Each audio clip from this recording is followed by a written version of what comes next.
11 Local First.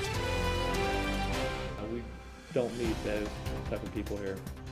The Denver community is speaking out after two men are picked up on drug charges at the same home. Plus, a Lititz man attacks a police officer as they serve a warrant for his arrest. But first, an emotional reunion as a missing Denver boy is found safe. Good evening, I'm Shannon Murphy. Police, firefighters, and volunteers spent all night searching for 12-year-old Owen May. But after a helpful tip by a citizen this morning, he is now safe with family. Our Brendan Leslie was the only reporter on scene just minutes after family reunited with the boy. He joins us live where it all happened. Brendan? Shannon, sending it back to you in the studio. All right, thank you, Brendan. Well, a Lititz man is facing some pretty serious charges after assaulting a police officer and threatening to kill another. Back on January 10th, authorities went to a home on Penwick Road to serve a warrant for 36-year-old Raymond Joseph Price. During the arrest, Price physically resisted and kicked an officer in the groin. During transport to the hospital, he made several threats to kill another officer and then threatened a hospital security guard. Price is being charged with aggravated assault, resisting arrest, and terroristic threats. Caught on camera, Ephrata police are asking for your help identifying this man. They say back on January 10th, the suspect attempted to break into a vending machine at a business on East Main Street in the township. He was wearing a brown jacket, jeans, camo work boots, and a hat with a cartoon character-like description with the one on your screen. Anyone with any information on his identity is asked to contact police. A portion of Route 30 was closed today after an overturned tractor trailer turned over carrying chickens. When first responders arrived, chickens were flocking on Route 30 after their trailer fell over on the highway. Police say James Walker was on his way to Purdue plant in Delaware from Manheim when he lost control of his truck and hit a concrete barrier.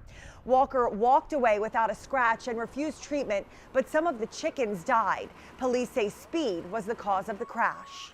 State police, as a result of the accident, I notified the state police to come out with their truck inspectors to inspect the truck and the trailer itself. Speaking with them, they've noticed several mechanical violations with the trailer and truck itself, one being a braking issue with the trailer. A hazmat team was also on the scene for a diesel fuel leak. The chickens that survived will be taken to their destination. Now, if you happen to see a chicken in that area, you're asked to contact East Lampeter Township Police. Well, we told you yesterday about a Denver man wanted on local and federal warrants who was apprehended by the Drug Task Force team on felony firearms charges. And now we have learned that it all went down at a home familiar to law enforcement. News 11's John Buffone has more. We're a small community. Denver, John Buffone, News 11. The investigation on if Ramirez has any local connections is ongoing, but his out-of-state warrant should make it very hard for him to get out of jail anytime soon. Well, another typical January day, but a warm-up is in store as we inch closer to the weekend. Meteorologist Dave Allen has more with our first look at the forecast. First look weather. See you then. Thanks, Dave. Construction of the South 4th Street Bridge in Denver will be extended another 2 months thanks to a tough winter. The completion of this project was slated for November of this year. Now officials say closer to next January is more realistic. We're looking still at the end of this year at some point, so it's going to be a much better bridge, better for the community, better for flooding issues, things like that. So for now, just bear with it, and we're going to have really something that's going to be a permanent improvement in the borough. Hession said if we have a good spring, crews may be able to make up some of that lost time. Well, there's still plenty of local news coming your way on the Early Report. Isaac's Pepper Jack soup tastes good and provides good right here in our community. I'll tell you how it's warming hearts and warming bellies.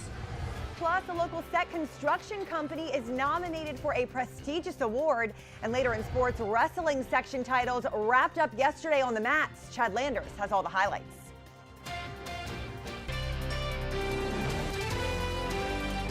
Each year, for every 100 cups of soup purchased at Isaac's restaurant through the winter months, 1 gallon is donated to serve those in our community. And one local shelter in Ephrata is grateful for the donations. News 11's Holly Hare gets a taste of what it's all about. Home in Ephrata, Holly Hare, News 11.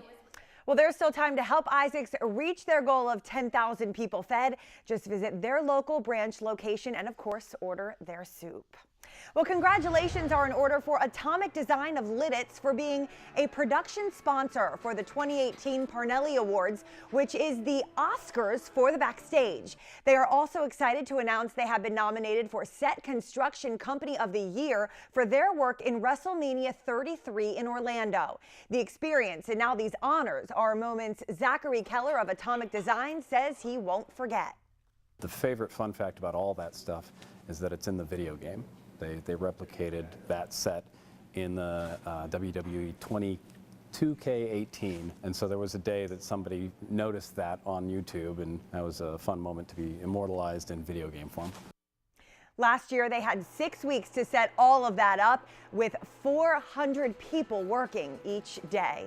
Well, in partnership with Key Aid Ace Hardware, we're giving away an $80 winter survival kit, sure to get you out of anything this winter season. Prizes include a sled, gloves, ice melt, and a 26-ounce Yeti Rambler bottle, just to name a few.